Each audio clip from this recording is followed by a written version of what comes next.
Excuse me. Okay, so naka-present na ba yung aking presentation? Naka-show na ba sa inyo? Yes po. Okay, thank you. Yan, ayaw mag-show my screen.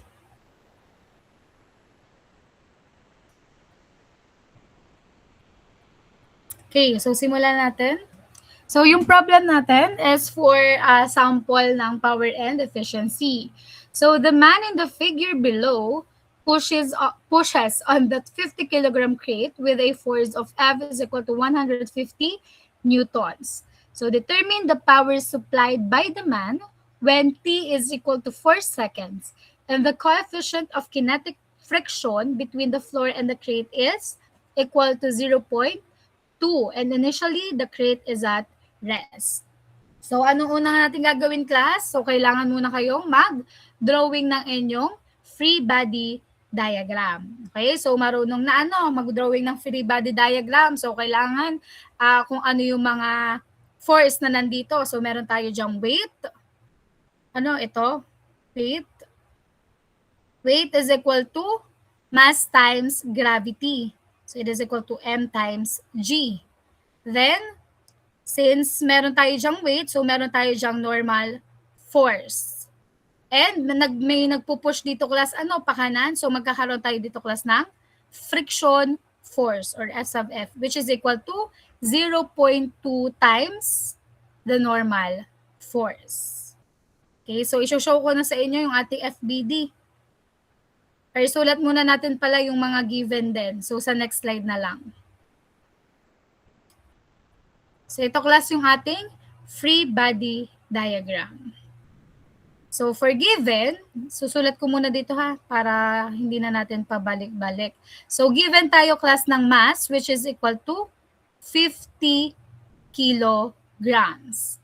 Then yung applied force natin, so yung force na yan, so it is equal to 150 Newton. So yung coefficient of kinetic friction, so given din yan. So palagi namang given yan, that is equal to 0.2. And yung time, 4 seconds.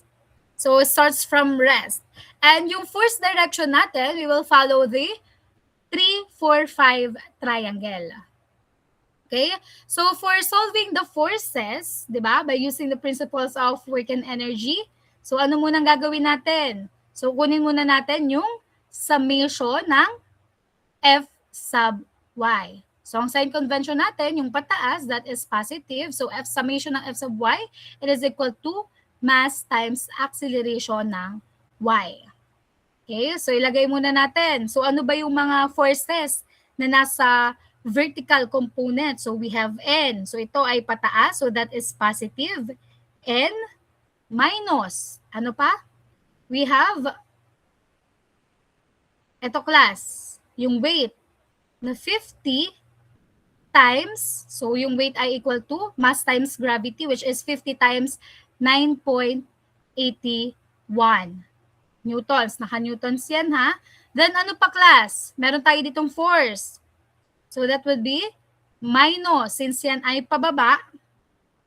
So minus ng 150, since meron tayong 3, 4, 5 triangle, so ano ang horizontal, ang vertical component ng class? So that is 3/5 ng 150 newtons. Okay? So that is equal to 0. So 0 class yung ating acceleration sa y-axis kasi wala namang force. Na pataas or nag-drop siya. So ang force lang natin ay nag-push dito pa kanan. Okay? So paki-compute ano ang magiging value ng ating N? N is equal to yes, Sainil Bernardo. N is equal to 580.5 po. Okay. Newtons. Thank you po. Thank you. So, N is equal to 580.5 Newton. So, ang ibaba ay nakakasunod. So, ito ang value ng N natin. Okay, so next. For summation naman ng F sub X, so we have positive yung pa-right. So, yun ang ating going sign. Summation ng F sub X is equal to M times A sub X. So ano naman class ang mga nasa horizontal component natin? So we have the friction force and yung F lang. Okay? So since ang F ay pakanan, so we have 4/5. So dapat nagigets nyo na class kung bakit 4/5. So ito yung horizontal. So 4, divide the hypotenuse, ito 4/5 times yung 150 na force natin.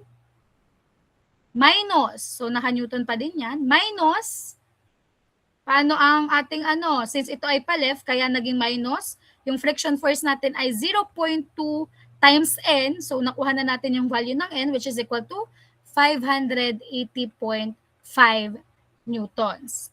It is equal to, hindi pa tayo tapos, we have the mass, and magkakaroon talaga tayo class ng value ng acceleration ng horizontal kasi meron tayo ditong force, na nag-push pa kanan. So that is 50, yun yung mass natin, times the acceleration through the horizontal axis na A sub x. So yun ang hahanapin natin dito sa summation ng F sub x. So what is the value ng A natin or A sub x? Paki-compute nga. Yes, Krisa. 0.078 po.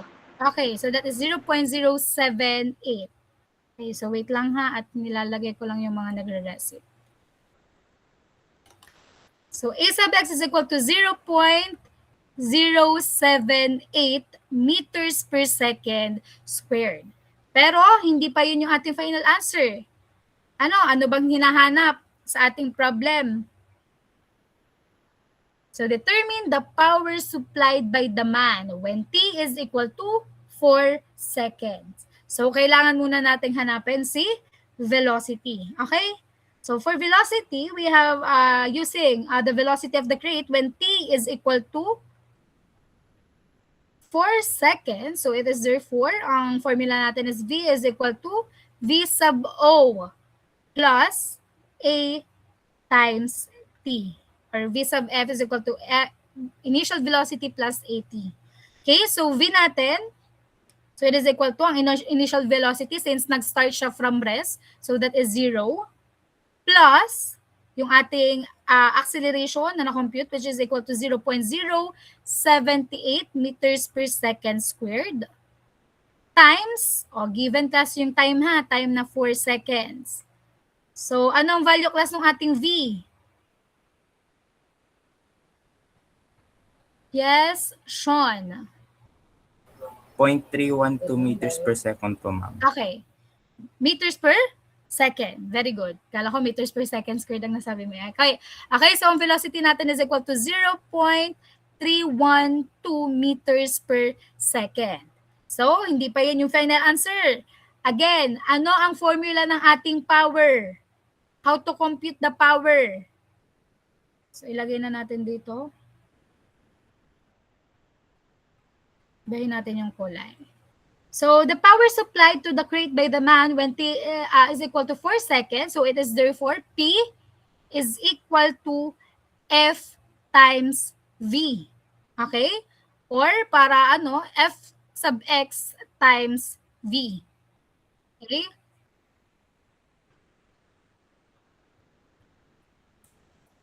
Wait lang, class. Sino nag-raise ng hand? May question? Wala naman? Okay. So, since meron na tayo class, ano ba yung summation, yung f of x natin? Ito, horizontal component. So, we have 150 times 4/5. So, ito yung class yung sa horizontal component natin 4/5 na naka-newtons times yung velocity natin na na-compute na 0.312 meters per second. So, paki-compute class, what is the value ng power natin? Ano yung value ng power? Yes, Elaine.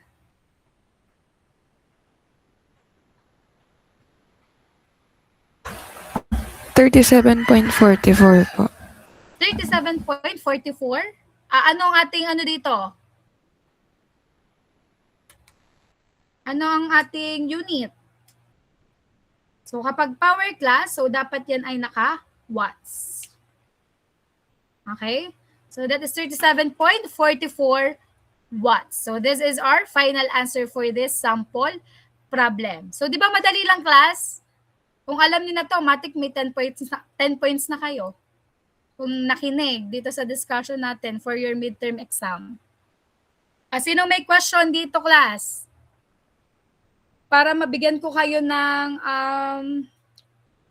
advice or tips para sa inyong ite-take na midterm exam. So nakapagawa na ako. Papapirmahan ko na lang. So may question dito, class, dito sa ating last sample problem. So ang coverage lang, class, ng ating midterm exam ay itong last topic natin. Itong ating PPT na isasend ko sa ating Google Classroom later after ng discussion. So for that, di ba ang naging main topic natin, na-discuss natin yung Newton's second law of motion, the dynamic equilibrium, principle of work and energy, and the power and efficiency. So ang ginawa ko, class, 7 problems yon. So 7 questions. So 3 question, class, doon yung about sa dynamic equilibrium. So total yun at 20 points. Then 3 problems din, class, yung sa principle of work and energy. So 20 points din yon. And last is the power and efficiency, 10 points. So kung naintindihan, class, itong ating last na sample problem, so malay nyo na iba lang yung ating problem, matik may 10 points na kayo. And also aralin lang yung aking mga sample problems. So medyo malapit lang doon yung ginawa kong problems. Bawiin na, di na sa midterm exam. Bumawi na ngayon para hindi na kayo mag-problem set if ever na kailangan pang hatakin yung inyong grades. So, kailangan ay maipasa nyo na itong ating midterm exam. So, sino muna may question? Class, sino may question dito sa ating na-discuss? So, isasend ko na to sa ating Google Classroom para kayo ay makapag-review na din.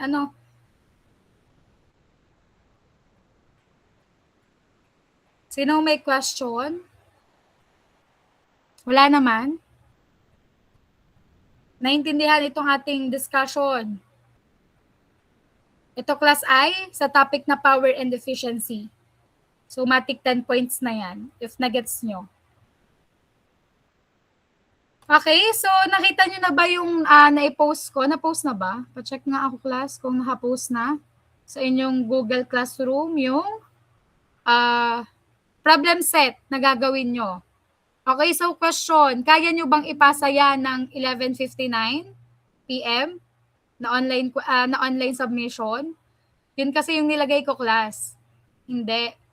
Okay, so deadliest deadline na ha sa inyong mismong exam. So kailangan yung ipasa i-submit online bago kayo mag-exam. Sige, papalitan ko yung inyong submission. Okay, so kung wala ng question, class, so that's all for today. So, pwede na kayong maggawa ng inyong problem set. So, gamitin yung natitirang oras para try mag-compute. Pero yan naman, class, yung problem set na yan ay sa rectilinear motion. So, para kayo ay ma-practice lang din na mag-solve. So, doon naman sa ating pang midterm exam, so yun lang, aralin nyo lang again yung ating discussion na sa mga sample problem lang din. And madali lang. Lalo na dun sa work. Basta alam nyo lang kung ano yung formula ng work. Yes or yell? Ma'am, kung required daw po engineering lettering and if visible margin daw po. Sana, ire-required ko, class, na if ever, kung hindi naman kaya ang engineering lettering talaga, ay yung maiintindihan ko yung sulat. Okay? So, okay, hindi naman required yung margin. Okay lang na kahit invisible margin. So, kahit walang margin. Ayun. So, sino pa may question? Yes, Aliyah? Ano pong size ng paper? Long band paper. Sa long band kayo magsusulat. Yes, Elaine? Or natanong na ba yung question mo? Sino pa may question? Okay. Sino pa may question? So, sa long band paper, class yun, required na picturean nyo yung inyong problem set para maipasa nyo din ng online. And then, magpapasa din ng hard copy sa mismong araw ng inyong exam. So, bago kayo, class, mag-start na mag-exam, so bigay na lang sa inyong class rep. Para after ng exam, sabay na ipapasa din sa akin, okay? Yung test paper nyo ng midterm at saka yung inyong problem set. Naintindihan? So, wala nang malilate class ng submission, ha? Okay? So, yun lang class. So, pwede na kayong mag-start maggawa ng inyong problem set. So, yung iba naman na may mga lakad pa, so, unahin nyo na muna yan. So, kaya ako nag-extend ng pasahan. Okay, so if wala ng questions, so thank you class for attending and thank you for listening. So good luck sa inyong midterm exam. Feel ko naman ay kaya nyo nang i-perfect yun. Basta aralin lang yung ating mga sample problem and mag-try pa kayo class na mag-solve ng mag-solve. About dun sa ating naging topics. Okay, so see you class next week. So if ever na hindi ako magbabantay, pupuntahan ko pa din kayo sa inyong classroom.